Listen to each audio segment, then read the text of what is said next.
Assalamualaikum warahmatullahi wabarakatuh. Halo semua, selamat pagi, siang, sore, dan malam bagi yang menyaksikan. Halo, perkenalkan kami merupakan mahasiswa dan mahasiswi dari Institut Teknologi Sumatera, jurusan Farmasi.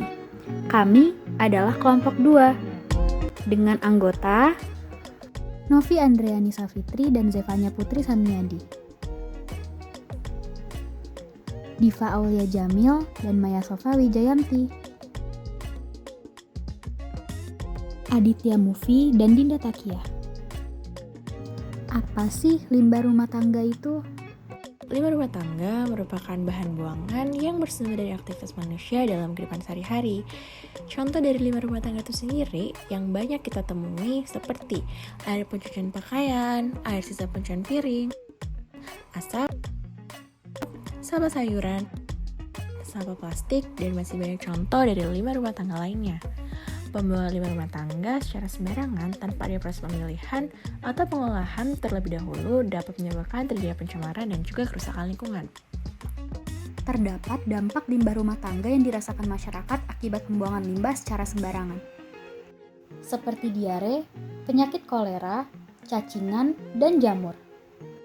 Selanjutnya, ada dampak limbah rumah tangga bagi lingkungan yang kemudian akan berdampak buruk bagi masyarakat, seperti mengakibatkan banjir, tanah longsor, dan bau yang tak sedap.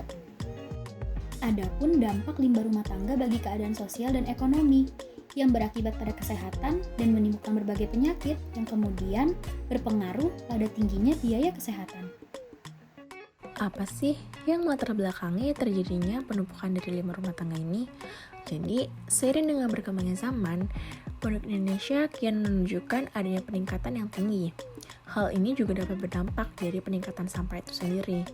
Menurut data yang disajikan oleh Kementerian Lingkungan Hidup dan Kehutanan, Indonesia bisa menghasilkan sebanyak 67,8 juta ton di tahun 2020, dengan 37,3% sampahnya berasal dari limbah rumah tangga. Kenaikan ini memiliki potensi yang cukup membahayakan. Dengan terbatasnya tempat pembuangan akhir yang tersedia, dapat membuat sampah-sampah menjadi bertumpukan. Karena itu dibutuhkan adanya langkah dalam penanggulangan permasalahan ini, seperti dilakukan proses recycle atau proses daur ulang. Jenis limbah rumah tangga yang dapat didaur ulang dan dapat berpotensi seperti minyak jelantah dan juga kulit buah. Kedua jenis limbah ini dapat dilakukan daur ulang menjadi barang yang lebih bermanfaat dan juga berpotensi seperti pembuatan sabun batang dan juga ekoenzim. Oke, yang selanjutnya adalah penjelasan tentang minyak jelantah dan kulit buah. Seperti yang sudah dijelaskan sebelumnya minyak jelantah dan kulit buah itu termasuk ke dalam limbah rumah tangga yang berpotensi untuk dilakukan proses recycle ataupun daur ulang.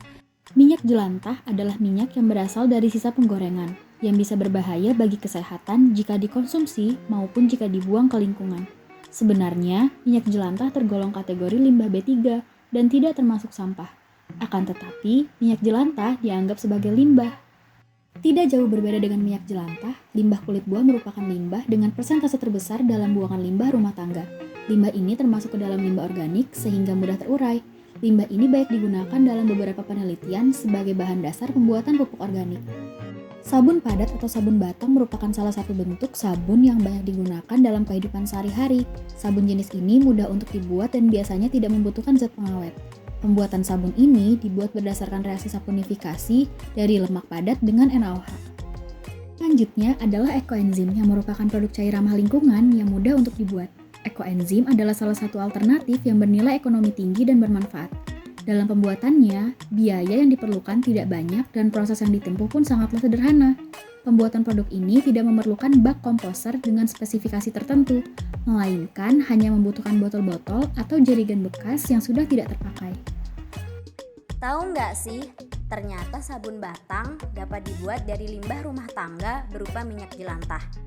Dengan langkah-langkah sebagai berikut. Yang pertama, minyak jelantah yang akan digunakan dimurnikan terlebih dahulu menggunakan arang aktif dengan cara merendam minyak tersebut dengan karbon aktif selama 24 jam.